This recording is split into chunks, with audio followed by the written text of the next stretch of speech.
This video is brought to you by CoolStuffInc.com, where you can find cool stuff in stock.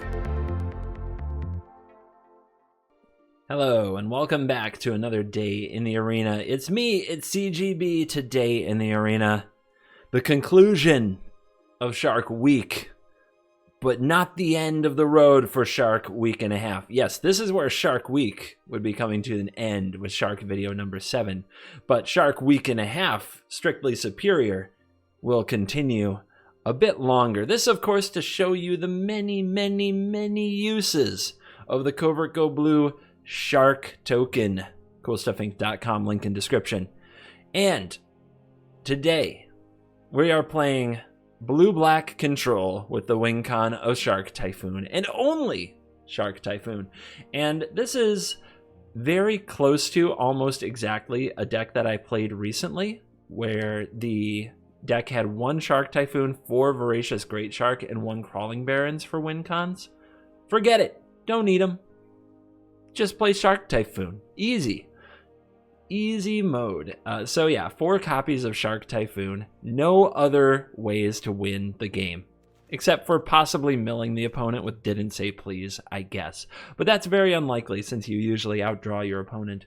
So what do we have? We have a lot of lands that do stuff, because we actually don't have that much card advantage. We don't have an Into the Story or a Draw 4 like other control decks, so we have to play the game significantly differently. We have 4 Maze Mine Tomes, of course, because life and cards matter. And we have 4 Didn't Say Please and 4 Drown in the Lock to counter and destroy all the things our opponent wants to throw at us that we couldn't otherwise handle. So those counter spells are super important when it comes to enchantments, artifacts, and Crawling Barons, things that we can't kill by other means.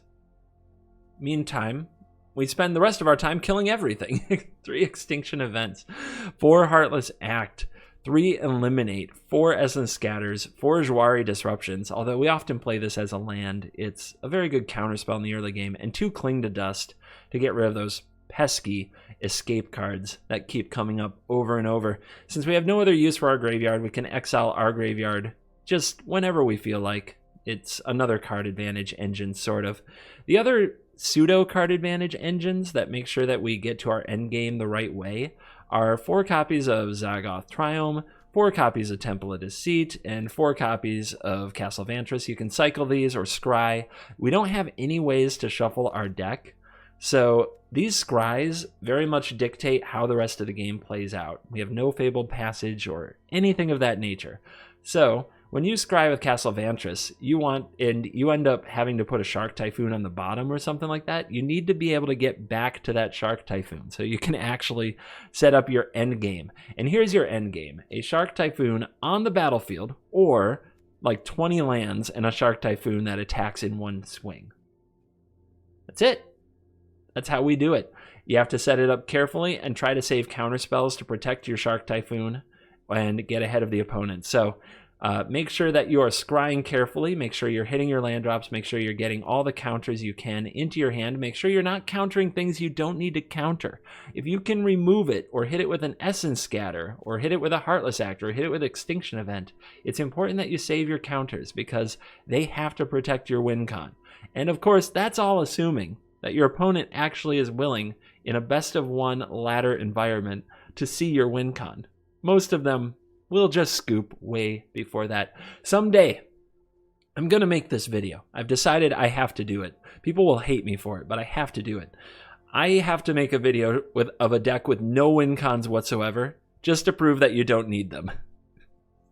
Just to prove that the question of what's your Wincon is absolutely unnecessary.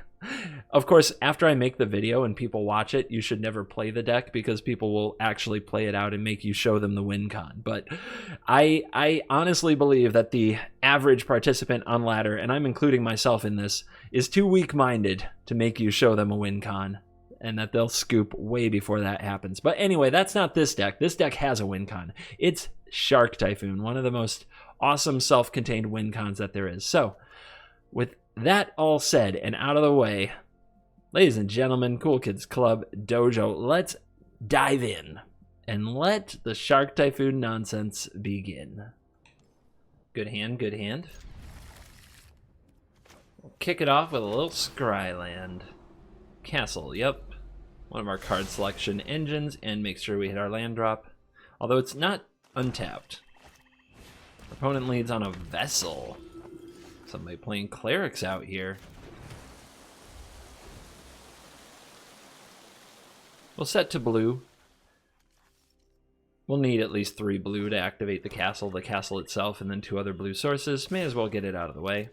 Not overreacting to this vessel. I'll take 1 for a lot of turns before I care about killing it. That said, I could eliminate it right now, and then I have Cling if the opponent targets it with a way to get it back. What I can't do is I can't play Eliminate, and if the opponent has McKindy, or whatever the Rebirth card is, that's a bit of a blowout, so we'll be patient. A little punished for keeping our castle by the Scrybug. The Scrybug is tongue-in-cheek. Sure, we could draw 2 of the same card in a row. The Shuffler's fine that way. It's totally legit.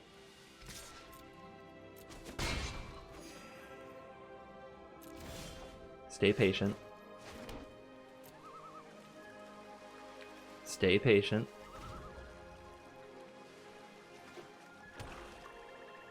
The opponent's not making much progress. We don't have to make a ton of progress either. Demonic Embrace. And now they also have the mana up. And I should have played this on black. I messed up. Alright. Well, we'll take a bump. If I had this on black with Cling open, in response to McKindy Rebirth, we could exile the Archfiend's Vessel.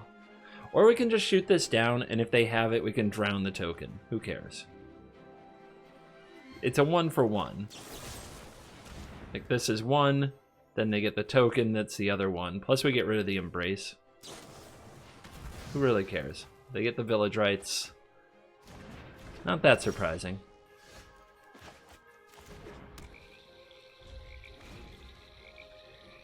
Island, you're late. I had to play all these tapped lands waiting for you. Well, we could exile the Demonic Embrace. Well, just scry. Patience, patience, patience. Shark Typhoon! Bingo. Mono Black versus Shark Typhoon. This is where you find out, are they a Feed the Swarm gamer? Do they show up with the card Feed the Swarm? I guess you should have milled my Scry 2 to the top. Holy cow. They had a Thieves Guild Enforcer and they let me draw the Typhoon. Oh, they do play Feed the Swarm! Hard countered. Hard countered by 97% Mythic, everybody.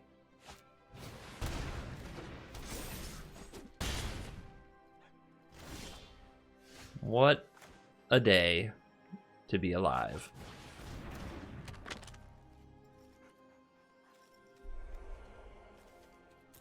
Alright, we'll wait for combat on their turn. They might have Village Rights to punish me. Or they might play a Rankle. Get out.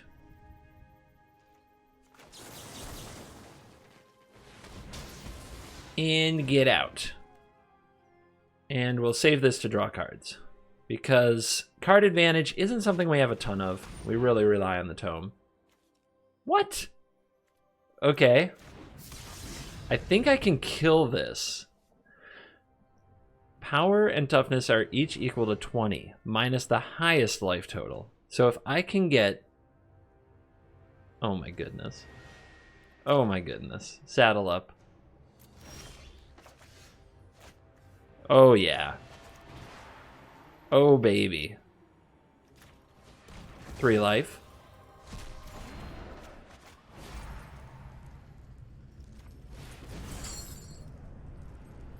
Three life. This might not even be the right play. Holding up Drown and Essence Scatter and drawing with Tome is probably better. This is the content play. Get back to 20, kill the Scourge with life gain. That's the play. That's just something I don't get to do every day in this environment, you know what I mean? Now we do have to figure out how we're going to beat our opponent who runs Feed the Swarm. So we're going to have to play a Shark Typhoon and protect it. I think that cycling Shark Typhoon isn't going to work because the opponent will have plenty of removal. We already see Murderous Rider here. We saw Blood Chief's Thirst here. So making one big shark isn't enough unless it's a one-hit kill. And they are at 13. But yeah, we are going to have to set up and think about Feed the Swarm from now on since our opponent is an absolute maniac who plays that card. Opponent fires off the Embrace, discards another Feed the Swarm. Well, if they discard them, if they discard the Feed the Swarm, then everything's good. We wait till combat just to see if they'll play a second Demonic Embrace or another Rankle. In this case, a land Rankle. Murderous Rider goes on the bottom. The opponent doesn't want to play it out. Would have been interesting finding the end game. We need a handful of counter spells, then we play Shark Typhoon, then we make Shark, Shark, Shark. But as always in Best of One, patience is the real win con. 2 land hands. How does this keep happening? But alas. We keeps. Lovestruck Beast, Gilded Goose, Edgewall Innkeeper. Only green has the 1-drops that strike true fear into everybody's hearts. Fervent Champion's got nothing on those cards, in my opinion. Speaker of the Heavens says hold my beer. That card can be scary if you're a control deck. Oh look! The perfect 1-2 opening. Fortunately, we have a removal spell. We can wait. I think the opponent's going to eat one of these, but they don't have to. Let's see what they do. I guess if they don't use the goose, it doesn't bother me too much. Okay, they are trying to save their food. In that case, we'll eliminate now.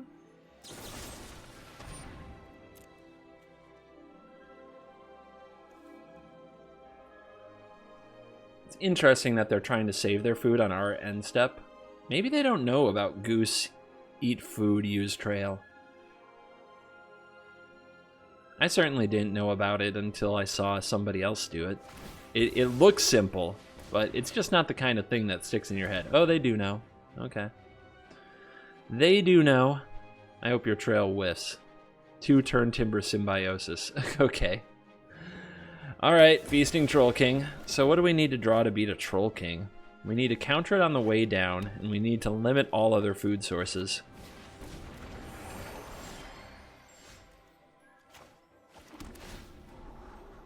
Do we kill the ramp creature? They're going to 5. I guess if they hit exactly enough for the Troll King, we Jwari. Jwari can do it. Crawling Barrens, that's a problem. We have Eliminates in the deck, though. I think we'll be okay.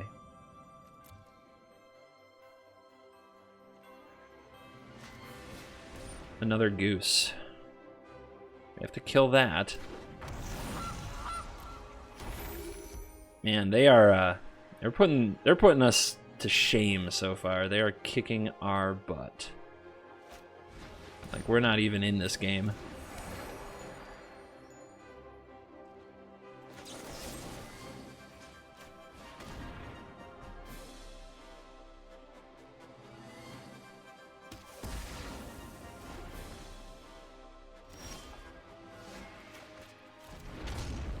Now let's see if they have untapped land to play around the disruption.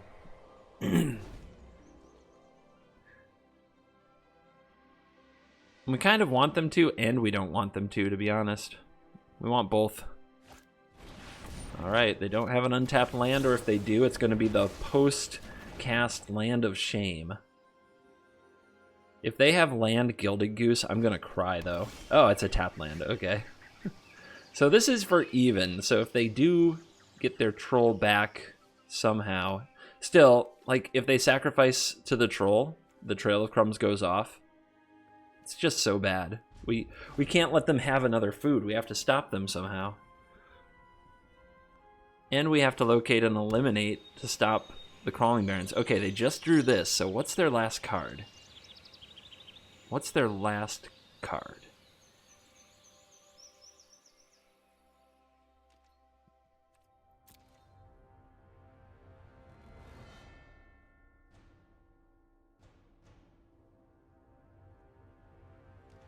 No attacks.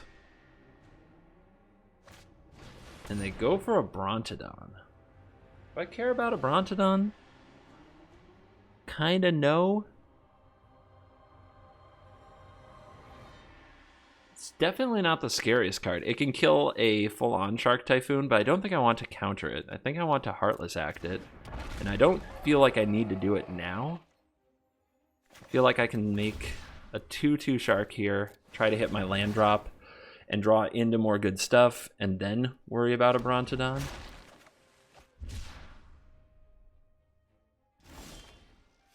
Do we start attacking? Probably not. Seems pretty bad. But yeah, we can blow up this Bronto. The opponent's probably going to eat a food, or they're going to charge their Barons. We now have Drown in the Lock for the Barons, so we're feeling okay. Attacking them seems so bad. They can eat food. Like hitting them just won't do anything. I just hope that they put mana into Barons instead of eating food for Trail. They might be thinking they can get their Troll King back. Alright, nice.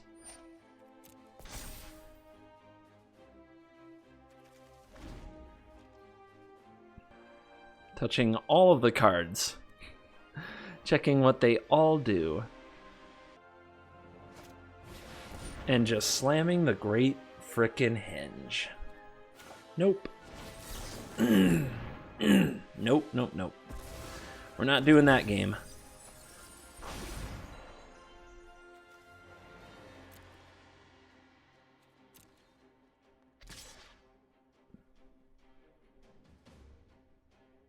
Touching all the frickin' cards. Alright, as good a time as any.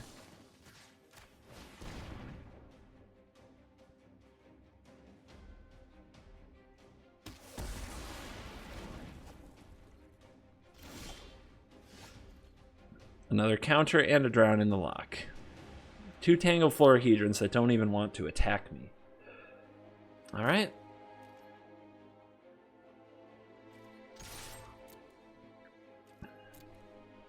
Gotta start somewhere.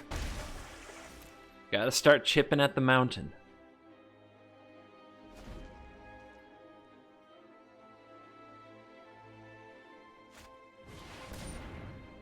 Didn't say please.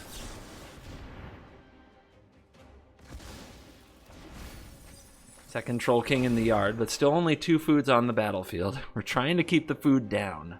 Keep that food down. Although this Drown in the Lock, it's probably going to have to go on this Barons. The opponent considering sacrificing this. Still not attacking with the Florahedrons. Eliminate for the Barons. That's a huge draw. And they're not sacrificing their food to Trail of Crumbs because they want just one more food to get a Troll King. That's their plot. We've got to keep that from happening.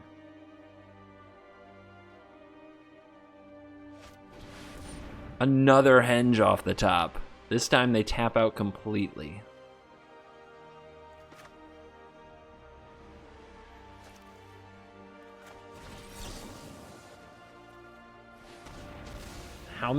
How much gas will they draw?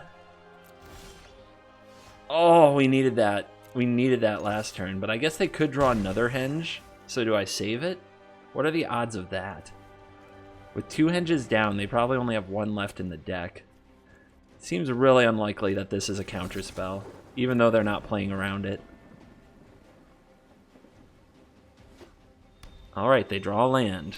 Finally, a break, and they're going in for their food. Interesting, not powering up their Barons at all. I thought they'd run their Barons first, but nope, they find another Trail, which is probably GG, to be honest. I don't think I can beat it, because now they get 2 cards for eating food.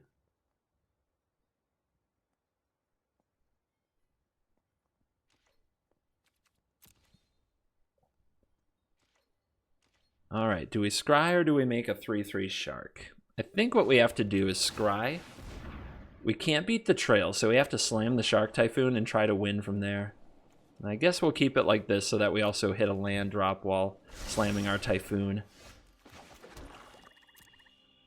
But yeah, this game is mostly over.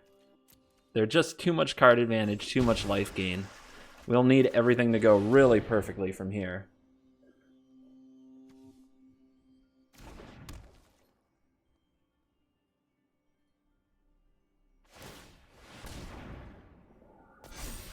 The mono green food deck is an absolute machine at killing control decks like mine. It's the worst possible matchup, and this player today, like with this draw, has been absolutely surgical, and it just got worse.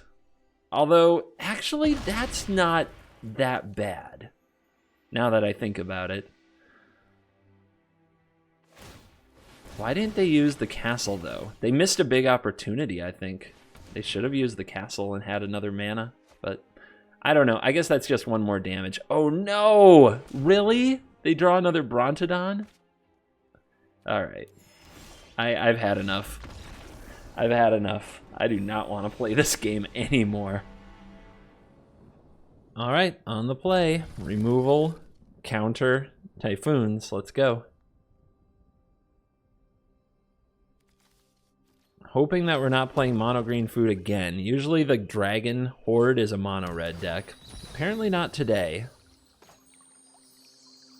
I don't know what these bird sleeves are. Somebody will be like, that's secret lair, blah, blah, blah. Yeah, I don't really care. I'm just pointing out that I have no idea where they come from. You've got to earn my vocal emotes. You haven't impressed me yet. Here, but whatever. You can have some purple love. Now make a play. Do something.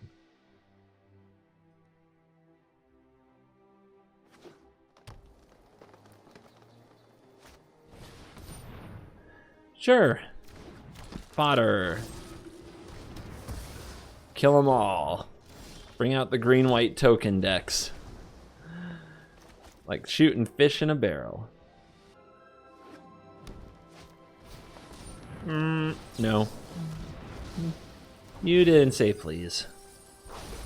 Alright, so some kind of a Naya +1/+1 counter deck. They resolve a Swarm Shambler.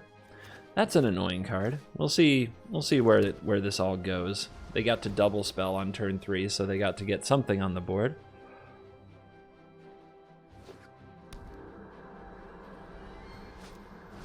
Conclave Mentor. Alright, they are doing it. A bunch of cheap cards. They're forcing me to use mana on everything.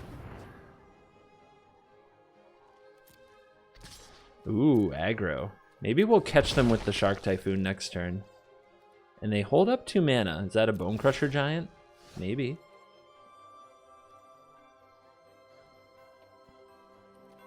I guess if they play a Bone Crusher, I'm happy.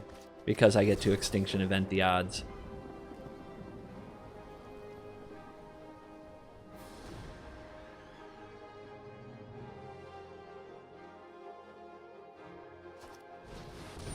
Scourge. That's an odd as well. That's fine. That's fine.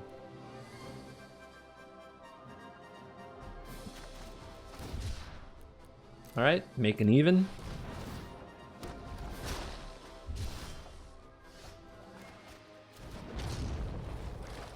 So this does encourage them to play more things, right? Whenever a counter is put on another non, let's chill. Let's make them play more stuff. I think we can actually get more. Or at least we can counter something. Like, it really encourages them to make more plays so they walk into didn't say please. That's another odd. That's fine. Keep it coming. Keep it coming.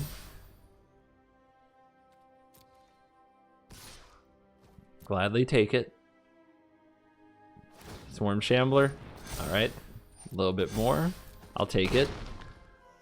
Oh man. One-sided extinction events are so much fun. Cling to dust.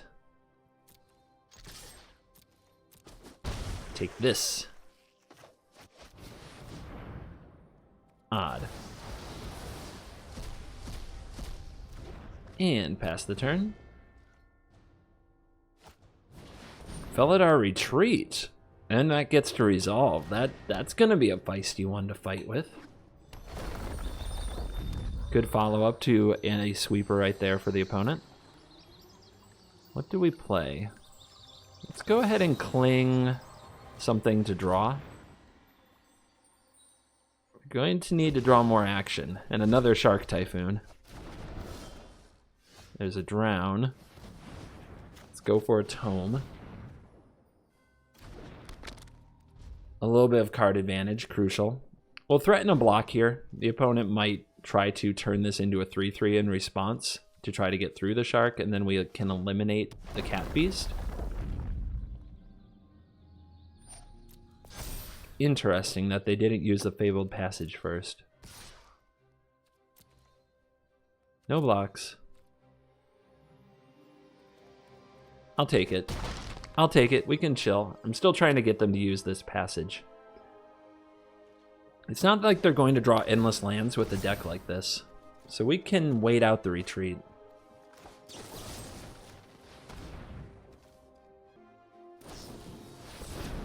Okay. That seemed abrupt. Alright, do we let the counter shields down to play the Typhoon? They could definitely have Banishing Light or something of that nature. It's also quite possible they run nothing of the sort. I think that the Patient play is the better play, even though we're up against the Felidar retreat. All we need to do is get one more untapped land to play Typhoon with Drown and a full graveyard, and that's going to be great. That's where we want to be.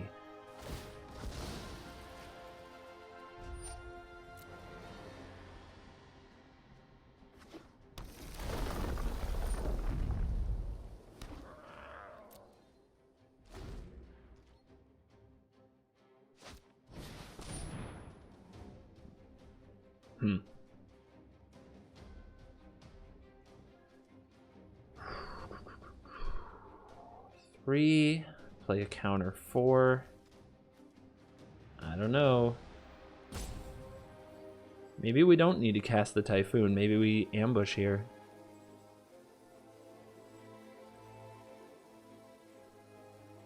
Or maybe we counter this and take our time. And keep trying to set up Typhoon into Drown.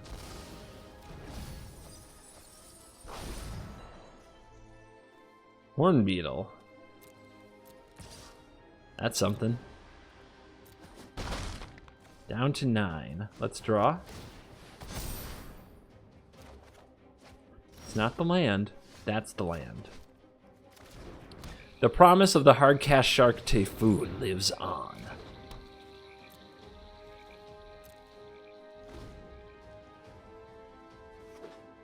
Field of Ruin. That will create some landfall triggers for the opponent. Sharks versus cat beasts. Pick your champion.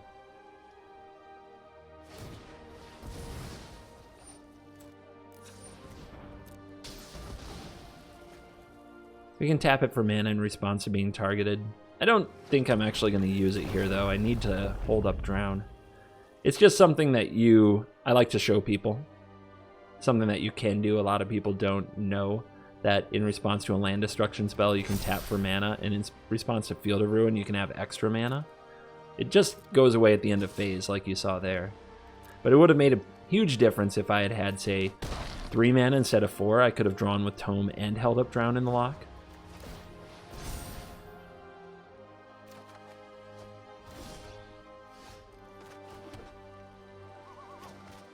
Let's go. Let's freaking go.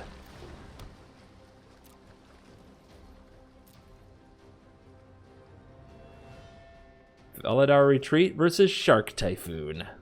Who will emerge victorious? We have 4 life on deck from the Tome. We have Eliminate on guard. I think we're going to be okay. If they play a land here, it looks really good, but it's kind of just medium. Whoa. We got a live one. We got a feisty gamer. Do we hold up the counter? I think we hold up the counter. Whatever their last card is, we've seen like an Inscription of Abundance. There might be some very powerful card we're not thinking of. And we're way too close to dead to just let them do this. Oh, they Z me. You poor... Oh, you're Zing me. Of course you are. Let's gain the life and draw. Now they have Inscription. Fury! I'm dead! Should have seen that. That was in the graveyard. I deserved that. That was a very greedy play on my part. Guys, today has been that rare day in the arena that has been nothing but failing on my part. Not myself. Not doing it right. But whenever you get in that position, you have to figure it out. Like, am I in a good mental place? Am I in a good state to turn things around? And if you are, then you just have to play to turn it around. If you're not, walk away, take a break. Okay, my mental state just got a lot worse from that turn 1 Innkeeper. A lot worse. And that turn 2 Brushfire, curving out on the play. But you know what? It's fine. This is fine. If we eliminate here, yeah, this is really bad. If we eliminate, we're in a lot of trouble. We need the opponent to miss a beat. They need a tap land here. Okay, tap land confirmed. So what are they going to play? They're not going to play anything for 2 that I'm worried about. So let's eliminate... Man, do we go after the Brushfire or the Innkeeper? The Innkeeper is so many cards. I'm going after the Innkeeper. We're going to try to win the game on card advantage. I don't know, man. Because we need to counter the next 2 or 3 things, so we're going to take 3 to 5 damage a turn for 2 or 3 turns. Looking for another removal spell for the Brushfire.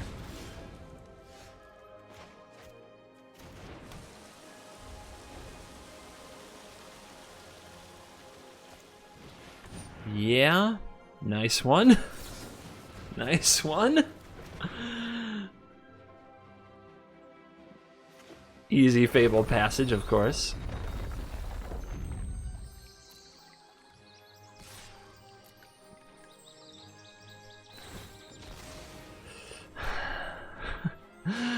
It's making me so angry. Gorilla's making me angry. All right, do we get a card or life? We're going to 8. I feel like it has to be life. We need to buy time.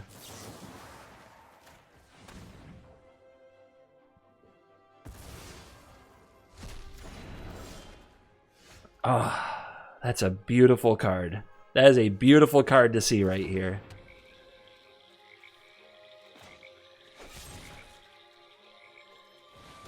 Get out. We don't want to risk the opponent playing another passage and a Great Henge.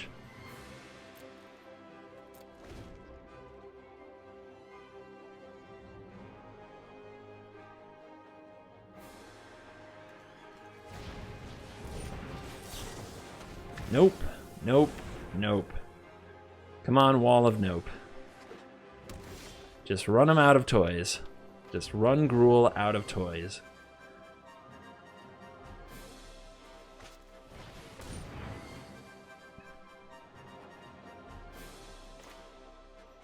I guess this can hit a Vivian, but so can this. Yeah. We'll just hit it with the please. Opponent holds priority here. They have another Bone Crusher Giant.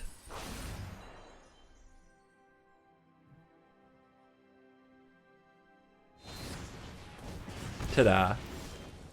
Tome. Yes. Yes, we need that card advantage. Yes, we do.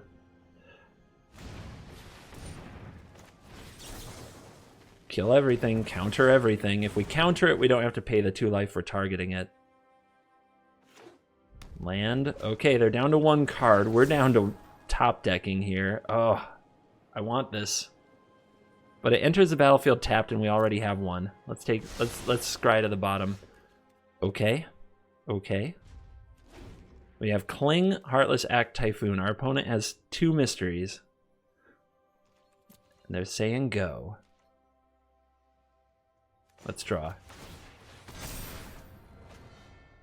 Could have also clung to be more mana efficient, but I want to use up the tome and gain the life as soon as possible.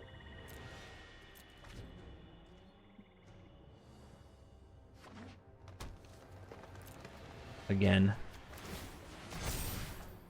Okay, drawing counter magic. Trying to get set up for Shark Typhoon. Let's keep that land. Things are going that well. We can keep a land here. It looks like we ran them out of stuff. I think we played this one a lot better than we played the previous few games. So like I was saying going in, when you're on a bad slump and you make some mistakes, you have to ask yourself, are you in a good position to turn it around? If your mental state is good, you can go out there and battle. If it's not, you need to know when to walk away. But you have to judge it. You're the only one who knows. Only you can tell.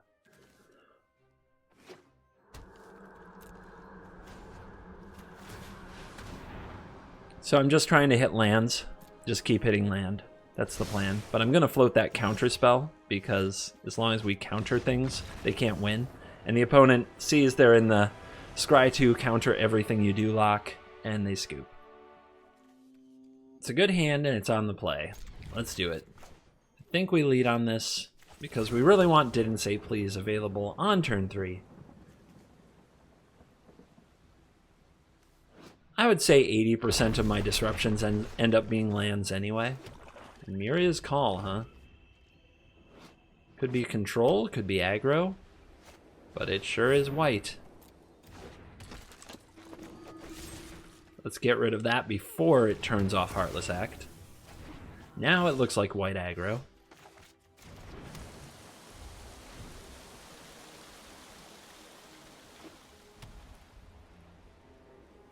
No play. Okay. I'll chill. I'm down. Let's get the tapped castle out of the way.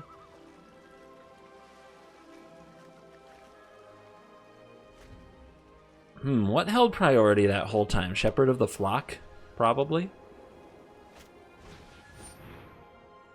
It's a very slow start to the game for the opponent. Here comes Speaker. We can try to ambush that with a shark. Or we can try to eliminate it. We'll decide next turn. Do you think that they have an answer to a Shark Typhoon, though? Do they play Banishing Light? Some versions do, some versions don't. Maul of Skyclaves.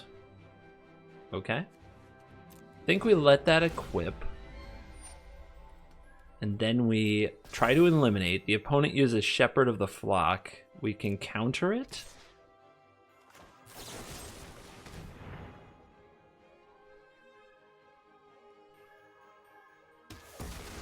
Okay, no Shepherd.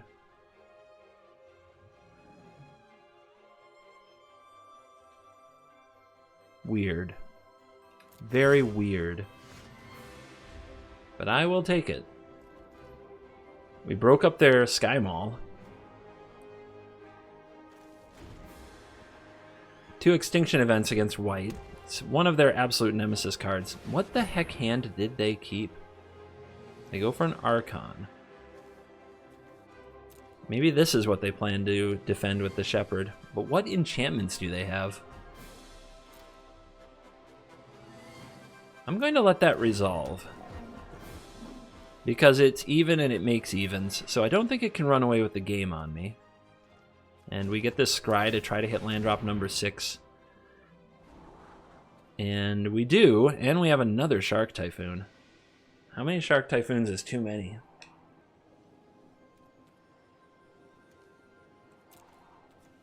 Apparently 3. So do we let another turn go and counter whatever their big play is? What if they just equip this up and attack? I guess we can chump. Shark chump. I still feel like they have Shepherd of the Flock. And I don't know how to keep them from having Shepherd of the Flock, but I know I'm not afraid of them much. There's just not many other things that hold priority on turn 1, unless it was all a very elaborate bluff. Okay, here we go. Our opponent's starting to move in with some cards. It's going to make our extinction event good.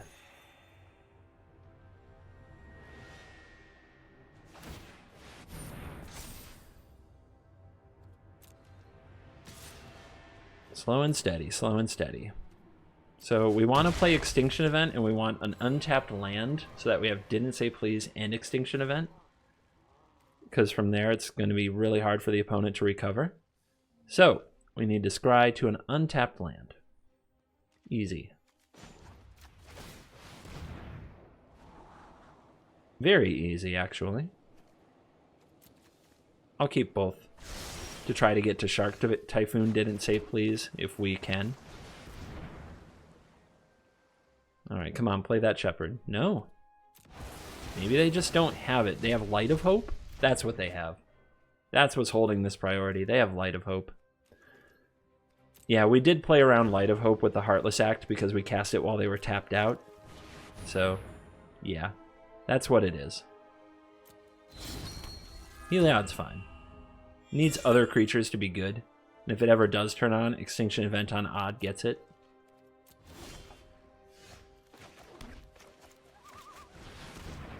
Alright, if they have Light of Hope, they get to kill this, which is really obnoxious. And then we have to play the other Typhoon. And hope there aren't too many Light of Hopes.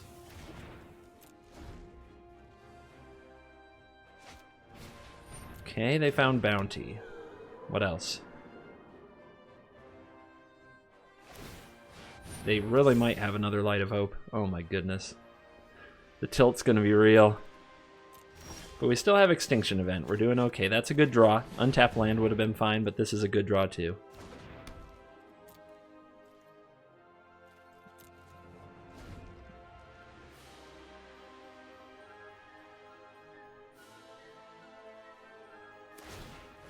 Alright, make a 1/1. Drown in the Lock defends Shark Typhoon, so we take this hit.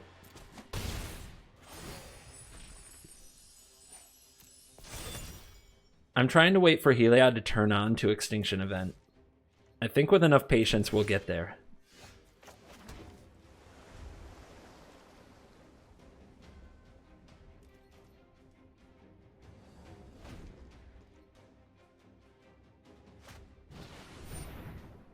Alright, it's an even cost creature.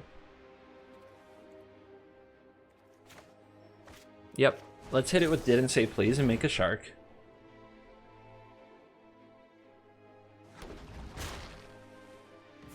It wouldn't have turned on Heliod itself.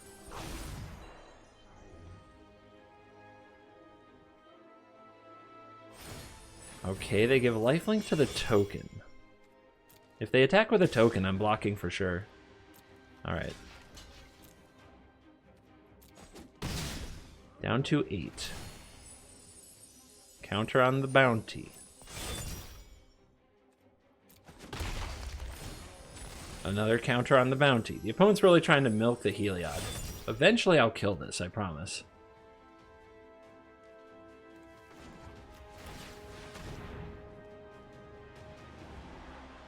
I'm just not in any kind of hurry.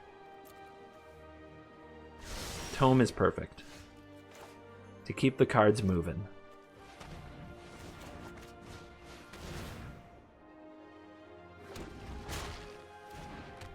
No need to attack. Just sit in the lock.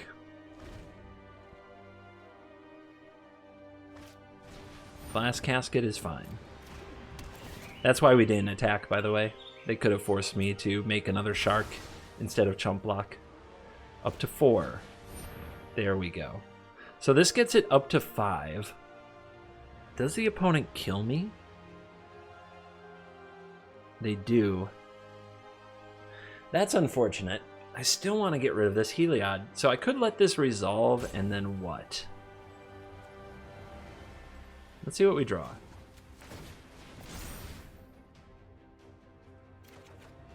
Another tome isn't it. Alright, well I'm not countering the casket. So this turns on the Heliod. Let's see if they play something else. They don't. Destroy the bounty. We don't have any choice now. Make another shark. I almost want them to counter this somehow, like if they have a shelter, like Tajuri's shelter or something, so I can extinction event both of these, but the opponent put me in a spot where I had to do it this way.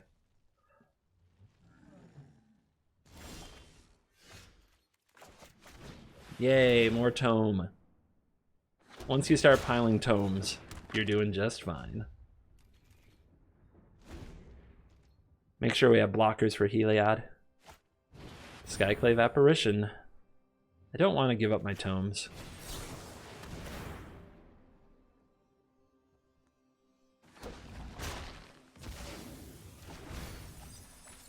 Archon Fight is one.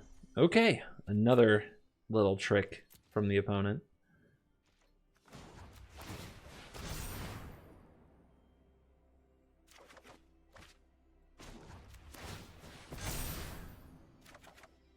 Oh my. Oh my. That's good. Shall we start closing the game? Or is torture what we do here?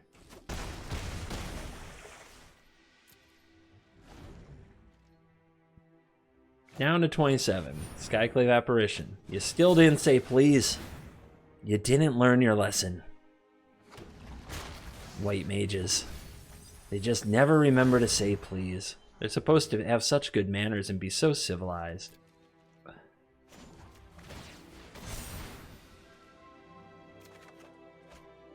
Oh my goodness. So many drowns. So many drowns. Ah! Oh, the humanity. Alright, let's take you off 27.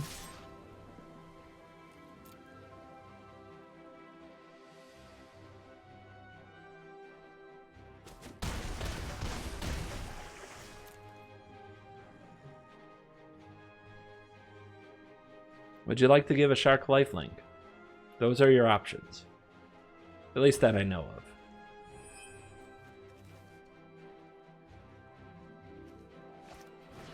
Banishing Light. They did have it. They do play it. They just didn't have it at the right time. And that's game.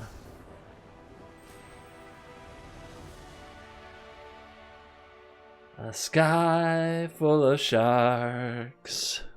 And we are back for the post-game wrap-up. And did I mention, today is streak day number 711. 711 videos released every day for the last 711 days. Anyway, 711's a fun number. And it's a bunch of convenience stores. Did you know they have them in Thailand? They probably have them everywhere. But I was not prepared mentally for the amount of 7-Eleven stores I saw in Thailand. Anyway, off topic. Very silly. I think the deck is narrow. I think that asking you to have Drown in the Lock and Didn't Say Please for every single card that is an enchantment or artifact is asking a bit much. We saw the weakness of the deck when Trail of Crumbs just completely exploited it by sneaking under the counter magic and then slowly tearing us to pieces. That said, it's a very fun deck to play, and I like playing it against aggro, but I think more important than even the deck and what the deck does and how the deck works was just the experience of getting completely outplayed, feeling really bad about it, honestly embarrassing myself in front of the internet, and rallying and playing well, and coming back to rank back up. And maybe something about this video will let you guys know it's okay to make mistakes and throw games. I do it. I did it in this video, and I will recover from it. Everybody does. And people on the internet are very quick to point out that they would have never made such a mistake. But they do. So take comfort in that. And on that note, thank you for watching this video. As always, I will see you in the next video as we continue to move through Shark Week and a half. And the and a half is not just the dregs of Shark Week, guys. There are decks coming your way that you are going to enjoy. Sneak preview just for the Cool Kids Club who stayed till the end. That's right. Is it Sharks? Grixis Sharks? This is called Iron Sharks. It's basically mono red sharks. Sharkamatum with Emergent Ultimatum and Shark Foretold, or Dance of the Sharks, however you want to put it. There's still plenty of awesome shark decks to come, so stay tuned and keep enjoying Shark Week right here with me, CGB. Thank you for watching this video. As always, I will see you in the next video. You're cool.